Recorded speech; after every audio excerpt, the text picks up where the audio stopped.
ओम शांति। आज प्यारे मीठे भगवान की मीठी मुरली मंथन की डेट है 1 जून 2021। तो चलिए आज हम भगवान से मीठी मीठी वाणी में अपने लिए कौन सा मीठा संदेशा सुनते हैं जिससे हमारा जीवन एकदम मीठा बन जाए। देखो कहते हैं ना, मधुर बोलना अच्छी बात है, लेकिन मधुर के साथ सत्य भी बोलो। ऐसा न बोलो कि असत्य को हम मीठी चाशनी में लपेट कर बोल रहे हैं, तो वो हमारे लिए सदाकाल का फ़ायदा नहीं देगा। कभी न कभी वो झूठ खुलेगी और हमारी सारी मधुरता पर पानी फेर देगी। तो मधुर जरूर बने, लेकिन सत्य के साथ। परमात्मा कह रहे हैं कि ये सारी विश्व ईश्वरीय फैमिली है, इसीलिए गाते हो ना, तुम मात पिता हम बालक तेरे। तुम अभी प्रैक्टिकल में गॉडली फैमिली के बने हो। भगवान हमें कह रहे कि तुम अभी विश्व ईश्वरीय फैमिली के मेंबर हो। भगवान के बच्चे, स्वयं भगवान तुम्हारी पालना कर रहे, ईश्वर तुम्हारे साथ है और अपने बच्चों को अच्छा देखना चाहता है। सभी अपने बच्चों से प्यार करते हैं। इस पर एक बहुत सुंदर प्रसंग है। एक बार की बात है, एक नेताजी एक गांव में गए और जैसे कि नेता को आदत होती है, वोट मांगने के लिए गए। हाथ जोड़कर मंच पर खड़े थे, गांव वालों से कह रहे थे, निवेदन कर रहे थे कि हे गांव वासियों, आप मुझे वोट दें, आप जो कहोगे मैं वो पूरा करूँगा। गांव वाले बोले, क्या आप सब कुछ करोगे? तो हाँ, आप जो बोलो, मैं बिजली पानी, बच्चों की फीस पढ़ाई सब कुछ मैं छूट करूँगा और सब सुविधा दूंगा। तो गांव वाले ने कहा कि वैसे तो आप करेंगे ही सब कुछ, लेकिन एक बहुत ज़रूरी चीज़ है जो हम चाहते हैं, वो आप कर दें तो बहुत अच्छा रहे। तो नेताजी की आंखें खुल गई, बोले कि हाँ हाँ बोलिए बोलिए, कौन सी बात है। तो उन्होंने बताया कि हमारे यहाँ का ना शमशान घाट बहुत छोटा है, आप उसे बड़ा करवा दें, इतनी मेहरबानी कर दें। अब नेताजी ने सुना तो मन में उनके विचार चल रहा था, क्योंकि शमशान भूमि क्या है ये उनको पता नहीं था। वो इंग्लिश में जानते होंगे, उनको नहीं पता था। लेकिन अब बोले तो कैसे कि मुझे तो पता नहीं है, और मना कैसे करे, वोट नहीं मिलेगी। अब तो वो पड़ गए दुविधा में। और नेताओं की तो आदत होती है बढ़ चढ़ के बोलने की। तो पता है उन्होंने क्या बोला? मंच से बोला कि हाँ हाँ क्यों नहीं, अगर आप मुझे वोट दे तो मैं एक शमशान क्या, मैं घर घर में शमशान भूमि बना दूँ। ऐसा सुनना था कि लोगों का तो बात ही छोड़ दीजिए, उस नेता को स्टेज से उतर के सभी की पिटाई करनी पड़ी। इस बात को जो उसने कहा, वास्तव में यह कलयुग की सच्चाई है। हर घर शमशान भूमि वैसे भी बन चुकी है लगभग। शमशान में क्या होता है? मुर्दे गाड़े जाते हैं, जलाए जाते हैं। तो आज मनुष्य की जो इच्छा, जो जीव का स्वाद जो आ गया है, प्राणी मात्र पे जो वो बेरहमी कर रहा है, किसी के बच्चे को पकाकर अपने किचन में बनाकर खाना, लाश मुर्दा को, ये क्या है? शमशान भूमि नहीं है। और वो इंसान दूसरे के बच्चे को मार के खा रहा है और अपने बच्चे के लिए ईश्वर से दुआ कर रहा है कि मेरे बच्चे सही रहे। ये कैसे हो सकता है? ये कहानी एक कॉमिक रूप में थी, लेकिन बहुत बड़ा हमें संदेश दे रही है कि जैसे ईश्वर चाहते हैं कि हमारे बच्चे सही तरीका सीखें, सही आचरण सीखें, तो उसी तरह दुनिया के हर बच्चे चाहते हैं, हर पिता माता चाहते हैं कि मेरे बच्चे सही रहे। तो उसके लिए सही आचरण करना होगा, दूसरे के बच्चों पर भी दया करनी होगी, चाहे वो प्राणी का ही क्यों ना हो, निरीह प्राणी क्यों ना हो। यहाँ तो भगवान हमें एक गॉडली फैमिली का बना रहे हैं, तो हमारे लक्षण तो सुपर से ऊपर होने चाहिए, ईश्वरीय देवी फैमिली के बनने वाले हैं। तो अब चलिए बाबा आगे क्या सुना रहे हैं। प्रश्न में बाबा ने कहा, पिता से 21 जन्मों का पूरा वर्षा लेने की सहज विधि कौन सी है? उत्तर, संगम पर शिव बाबा को अपना वारिस बनाओ, तन मन धन से बलिहार जाओ, तो 21 जन्मों के लिए पूरा वर्षा प्राप्त होगा। बाबा कहे, जो बच्चे संगम पर अपना पुराना सब कुछ इंश्योर करते हैं, उन्हें मैं रिटर्न में 21 जन्मों का सुख देता हूँ। देखा बाबा किस बात की गारंटी कर रहे हैं? बाबा कह रहे, संगम पर तुम मेरे वारिस बनो, मेरा बच्चा बनो, मुझे पिता समझो, मानो जानो, तो मैं तुम्हारे तन मन धन से तुम्हें 21 जन्मों के लिए भरपूर कर दूंगा।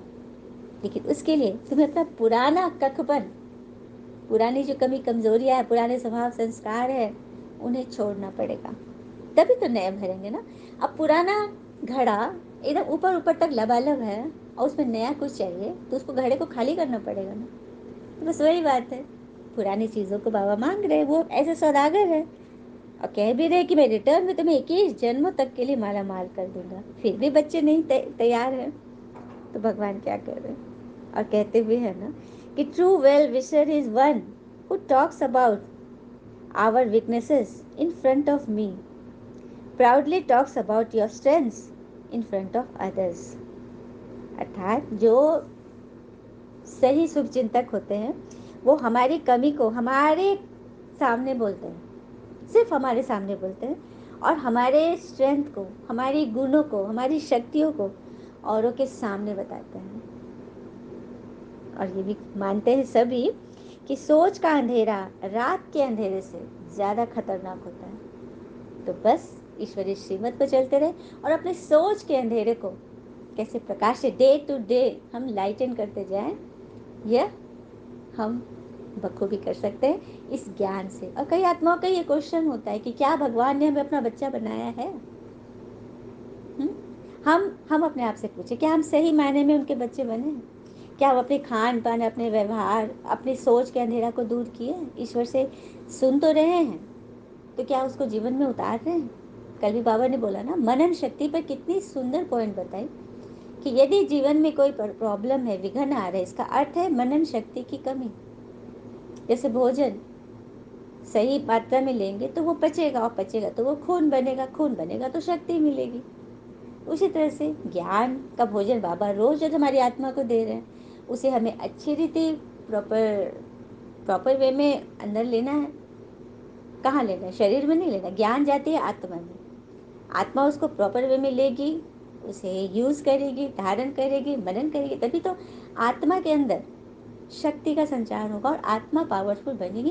तब हमारे मन में ये क्वेश्चन नहीं रहेगा कि क्या मैं भगवान का बच्चा अभी तक नहीं बना हूँ, भगवान ने हमें अभी तक स्वीकार नहीं किया। अपने आप से पूछना है। यदि हमारा योग लग रहा है, इसका मतलब मेरी बुद्धि की लाइन क्लीन एंड क्लियर है। बाबा ने ये भी बोला कि लिंक यदि जुड़ा रहेगा तो सारी लीकेजेस खत्म हो जाएगी। लिंक से जुड़े रहो, ईश्वरीय लिंक से। आज की मुरली का गीत है, नैनहीन को राह दिखाओ प्रभु। ये भी बहुत बड़ी बात है। भक्ति में क्यों भक्तगण गाते हैं कि नैनहीन को राह दिखाओ, जबकि नैन तो होते हैं बड़े बड़े चरण चक्षु। तो कौन से नैन नहीं है? ज्ञान के नैन। जब ज्ञान के नैन मिल जाते हैं ना, तो हम अपने जीवन में सब कुछ साफ साफ देखने लगते हैं। ज्ञान में भावुकता की कोई स्थान नहीं है। भावुकता, भक्ति में भावना का बहुत महत्व है। कहते भी है ना कि ईश्वर भावना के भूखे होते हैं, लेकिन वैसी भावना नहीं जो अंधश्रद्धा से जुड़ी। ज्ञान में भी भावना होती है, लेकिन वो ईश्वर को जानकर, मानकर, पहचान कर उनके ज्ञान में चलने की भावना कि भगवान तुमने जो हमें दिया है उसे हम बखूबी अपने जीवन में उतारेंगे, ये भावना ईश्वर को प्रकट करती है, ईश्वर से प्राप्ति दिलाती है। ओम शांति। भक्त भगवान को पुकारते हैं। भगवान को पूरा न जानने के कारण मनुष्य कितने दुखी हैं, भक्ति मार्ग में कितना माथा मारते रहते हैं। तभी तो भगवान आए हैं सबको भक्ति के फल में खुद से मिलाने के लिए। अब सभी भक्तों का भगवान तो जरूर एक होना चाहिए ना। ईश्वर तो सबका एक होगा ना, क्योंकि आत्मा सभी के अंदर आत्मा है, चाहे वो किसी भी धर्म के हो, आत्मा तो सभी के अंदर है। तो परमात्मा सबका एक है। पिता सबके एक होते हैं, बच्चे अनेक होते हैं। फिर बाबा कह रहे वास्तव में ज्ञान का तीसरा नेत्र तो तुम ब्राह्मणों को मिलता है, जिससे तुम मुझे और मेरी रचना के आदि मदन को जानते हो। इस समय सभी में देह अहंकार व 5 विकार है, इसीलिए घोर अंधेरे में हो। अब देह अहंकार, मनुष्य जितना इंद्रियों के वश होता है ना, अपनी स्थूल इंद्रिय जो दिखाई दे रही, आँख नाक कान मुख हाथ पैर, उतनी ही उसकी आयु घटती जाती है। इंद्रिया केवल भौतिक सुखों की भोगना के लिए है, जो सदाकाल नहीं रहता। इंद्रियां सिर्फ सुख, शारीरिक सुख देने के लिए होती है, और शरीर तो सदाकाल नहीं रही, तो विनाशी है। अतः भले ही सांसारिक सुख भोगो, चीजें मिली है, खान पान वस्त्र पहनो, सजो धजो, सब करो, लेकिन एक सीमा के तहत। उसके साथ चिपको नहीं कि वो नहीं तो मैं नहीं, ऐसा नहीं। क्योंकि संसार की कोई भी वस्तु अविनाशी नहीं है। अविनाशी तो है बस आत्मा और परमात्मा। और ये ड्रामा, इन तीन बिंदुओं पर जिसने निश्चय कर लिया, उसके जीवन में कभी कोई प्रॉब्लम आएंगी। ऐसा नहीं कि संसार सागर में लहरें ना आए, यह तो असंभव है, लहरें आएंगी, लेकिन उन लहरों को, उन मौजों को हम मजे से कैसे पार करेंगे, कैसे उस पे पैर रख के हम कृष्ण की तरह समुद्र में डांस करेंगे, ज्ञान डांस। यह सिखाती है हमें बाबा की मुरली। तो यह चाहिए, है ना। फिर बाबा कहते हैं, ज्ञान अंजन सदगुरु दिया, अज्ञान अंधेर विनाश। ज्ञान अंजन, ये ज्ञान का काजल जब परमात्मा हमारी आंखों में लगाते हैं तो सारा अंधेरे का विनाश हो जाता है, अज्ञानता का विनाश होता है। जो पूज्य थे वही अभी पुजारी बने पड़े। तो पूज्य थे रोशनी में, पुजारी है अंधियारे में। तो भगवान इस अंधियारे से रोशनी की ओर, अर्थात पुजारी पने से पूज्य की ओर ले जा रहे हैं। कितनी बड़ी बात है, कितनी बड़ी पदवी है ना, जो हमने कभी स्वप्न में भी नहीं सोची थी। फिर आगे बाबा कह रहे हैं, मैं थोड़ी ना पुनर्जन्म में आता हूँ, मैं तो आता हूँ कल्प में एक बार। तुम भारतवासी स्वर्गवासी पूज्य थे, ह्यूमैनिटी से तुम देवी देवताएं थे वहाँ, लेकिन अभी तुम मेरे बच्चे बने हो तो ईश्वरीय फैमिली हो तुम। और अभी मैं तुम्हें सारा राज बता रहा हूँ कि तुम कैसे सीढ़ी नीचे गिरे थे तो फिर से तुम्हें ऊपर चढ़ना है। अब गाया भी जाता है शिवरात्रि। इसको बाबा क्लियर करे, कौन सी रात्रि? शिवरात्रि में ही क्यों आते हैं? रात्रि अर्थात अज्ञान अंधकार की पराकाष्ठा, तमो प्रधानता की रात्रि में शिव अपने ज्ञान का प्रकाश लेकर आता है। इसीलिए शिवरात्रि को ही शिव का अवतरण दिवस है। उसी दिन परमात्मा ने लेखराज दादा के तन में प्रवेश किया था और दिव्य ज्ञान सुनाया था। इसीलिए शिवरात्रि का गायन है, उसको शिवरात्रि कहो या शिव जयंती, एक ही बात है। लेकिन बाबा तो कहते हैं शिव जयंती व बच्चों की जयंती एक ही दिन है, क्योंकि इसी दिन बच्चे का भी जन्म हुआ ना। लेखराज दादा का भी तो जन्म हुआ ब्रह्मा के रूप में, जब परमात्मा ने उनके तन में प्रवेश किया। और ब्रह्मा से फिर बच्चे उत्पन्न हुए, अडॉप्ट किया बाबा ने। तो पिता और बच्चे दोनों का जन्म दिवस एक ही दिन है। ये बाबा कह रहे कि मेरा कोई शरीर का नाम नहीं, मेरा तो एक ही नाम है शिव। बाकी आत्माओं के नाम जब जब वो जन्म मरण में आते हैं, नया जन्म लेते हैं, तो उनका शरीर पर नाम पड़ता है, लेकिन मेरा तो एक ही नाम है। फिर बाबा कहते हैं, दुनिया यह कह देती कि आत्मा परमात्मा में लीन हो जाती है, तो यह समझना भी रॉन्ग है। लीन हो जाए तो आत्मा का अस्तित्व ही खत्म हो जाए। आत्मा परमात्मा में लीन नहीं होती, उनके लव में लीन होती है, प्रेम में लीन होती है। प्रेम में लीन होना अपने अस्तित्व को खत्म करना नहीं होता है, बल्कि उन पर निछावर, जो उन्होंने कहा उसे आत्मा ने माना, यह है रहस्य।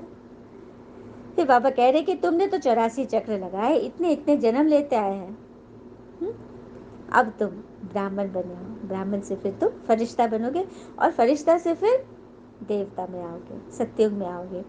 हर एक अपने पुरुषार्थ से पद पाएंगे। कोई अगर पूछे कि अभी पढ़ते पढ़ते हमारा शरीर छूट जाए तो क्या पद मिलेगा? अब देखिए, यहाँ पे एक बात है, शरीर छूटने पर अभी अगर किसी बहुत बड़े पहुंचे हुए महात्मा ने बता दी कि आप 6 घंटे के अंदर आपकी आत्मा छूटने वाली है, मतलब आप जाने वाले हो, 6 घंटा समय। दुनिया में तो किसी को भी 6 सेकंड पहले भी पता नहीं चलता है कि वो जाने वाला है, और हमें किसी ने बताया कि अब 6 घंटा हमारे पास समय है। तो अभी 6 घंटा में हम क्या करेंगे? सबसे पहले क्या करेंगे?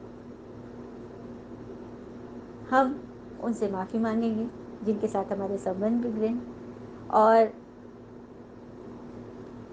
और फिर उन्हें क्षमा करेंगे जिन्होंने हमारे साथ गलती की, अपने रिश्तों को सुधारेंगे। और भी कुछ जिन्होंने बहुत धंधा दौरी फैलाया तो अपने मनी सेटलमेंट्स ठीक करेंगे। कोई अपने बच्चों के लिए सिक्योर करेंगे, मतलब जल्दी जल्दी सब काम करना चाहेंगे। लेकिन सबसे पहले अपने मन पे पड़ा बोझ हल्का करेंगे, है ना, ताकि जब शरीर छूटे तो हमारे साथ मन पर कोई बोझ ना हो, सब हम हल्का करें। तो इसीलिए भगवान चाहते हैं कि मन पर कोई बोझ ना हो। भाई ये नहीं मालूम कि 6 घंटा में निकलने वाले हैं, लेकिन हमेशा ये सोचो कि अगले सेकंड निकलने वाला है। तो उसके लिए हमें एवर रेडी, हर पल रहना है, हर पल तैयार रहे। उसी की पढ़ाई तो भगवान हमें पढ़ा रहे हैं, तो पढ़ना है ना सबको। ये बाबा कहें अपने को देखते रहो कि हम कितना लायक बने हैं, जो बाबा मम्मा की गद्दी नशीन बन सके, मतलब माता पिता की गद्दी नशीन बन सके, कितना लायक बने हैं। तो अपनी चेकिंग खुद करनी है ना। हाँ? इस पर भी दुर्योधन की कहानी शास्त्रों में लिखी हुई है। दुर्योधन को भिखारी कहा जाता है ना। द्रौपदी कहती है कि हमारी लाज रखो, तो सब द्रौपदियाँ है ना, यह बच्चियाँ स्वर्ग का द्वार है। बाबा कितना अच्छी रीति समझाते हैं। मतलब बाबा कह रहे हैं कि माताएं बहनें ही स्वर्ग का द्वार है। तो उनकी लाज ढकने के लिए स्वयं भगवान को आना पड़ा, जैसे कृष्ण जी ने द्रौपदी की लाज धरी थी ना। तो वही बात है, परमात्मा हम सबको बचाने के लिए आए। तो गृहस्थ व्यवहार में कमल फूल समान पवित्र रहना है, दोनों तरफ निभाना है, दोनों कुल की राज रखनी है, ईश्वरीय कुल की भी, ब्राह्मण कुल की, और अपने लौकिक कुल की भी, सबको लेके चलना है। इसमें यह पढ़ाई है, इसमें अंधश्रद्धा की तो कोई बात ही नहीं है, पढ़ना है।